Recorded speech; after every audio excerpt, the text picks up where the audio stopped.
welcome viewers to your favorite talk show. This is Mbatra Pamwe Trust Talk Show, and I'm your host, Blessing Vujobaya, aka Makaveli. And behind this camera, I would like to thank Jackie for shooting this video.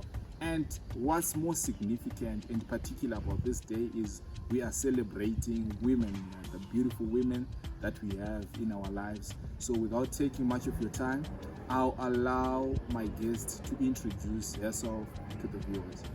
Hi everyone, I'm Tadiwa Nashe and he's going to be his first day.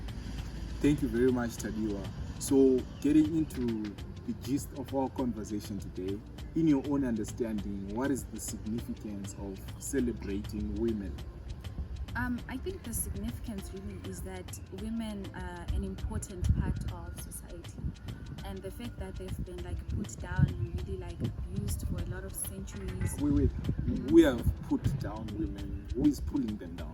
Well, society, especially in Africa, our whole society mostly is patriarchal. Okay. So women are really kind of put down in a way, but for centuries we've been trying to change that, uplifting, elevating women. So I think it's really significant that we're celebrating this. Okay, there you have it. The idea of patriarchal is being disputed by this female feminist of some sort. But getting into our conversation a little bit, digging deeper, in your own understanding, what do you think is the percentage of women that are now involved in substance and drug misuse? Well, now I think it's actually 30%, because you find out that a lot of women are now into it as well, just as much as men. Not as much, but it's now almost. Yeah, and having a conversation on the atrocities. For males, they are already, let's not say they are already, but they are engaging in substance and drug misuse. But now, what's the impact when you are looking at from a mirror or from a perspective of the females? What's the impact when females are indulging in drugs? Well, the impact to who? In general, let's say the males, when they indulge in drugs, it affects their career, and even for females. But I want to see the uniqueness of the atrocities or the consequences when they are now indulging in these issues. Okay, for women, especially those who are in childbearing stages, who are married, who are engaging in who are abusing or using drugs and substances, it endangers the pregnancy process, the baby. It's really harmful to the whole system process of pregnancy. Okay, so there you are having it, viewers. Please engage in our comment section. We would like to hear your thoughts and views on this particular day where we are celebrating all the women out there, and to talk about now the remedies and the solutions that you should proffer. I understand in communities there's stigmatization, there's stereotype towards women, there are issues, there are things that women are said not to do and are said are supposed to do. What message do you have out there to people so that you give them more solutions and how society should be viewed according to Tadio? Wait, to people as a general, or to women going through all these things that you say? Yeah, right now we are more focused on women, but the message obviously is going to reach even the males. But Okay, so I'll say to everyone. Yes. Right? Of course, there are going to be certain norms and certain expectations that society has on us, either male or female. But I just encourage everyone to be themselves and to be confident, because you can't be really pushed or influenced easily when you're really confident. So be confident, believe in yourself, do something that you want to do and not drugs.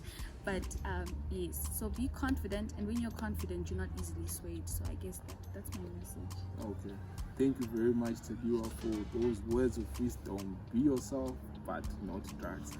I quote. So the last part of the conversation will be now, what are your parting words or your parting shots to a young girl who has never attempted to induce drug into her system? Well, don't do it. Don't do it. Yeah, don't do it. Why they have to be convinced? They have to convince them. Because we are living in an environment where there's a lot of peer pressure. We have trends, we have parties, bush parties, whatever, and stuff. This person is attending, but she hasn't got the conviction that I should try it. So what convincing message do you have to that particular lady who is attending those things but haven't tested or tried it? Well, like I said before, I'll say do not do it because it's obviously bad and very addictive, and you would not want to spend the rest of your life regretting that phase where you were, abusing something and you got addicted to something so bad. Because honestly, that's if they manage to get help. You get into it, you get addicted, and sometimes you're not as fortunate enough as everyone, as some people, to get help. Sometimes it'll kill you, it will ruin your life, ruin your career, and then years later you look back and regret everything. That's if you make it alive. So please do not do it.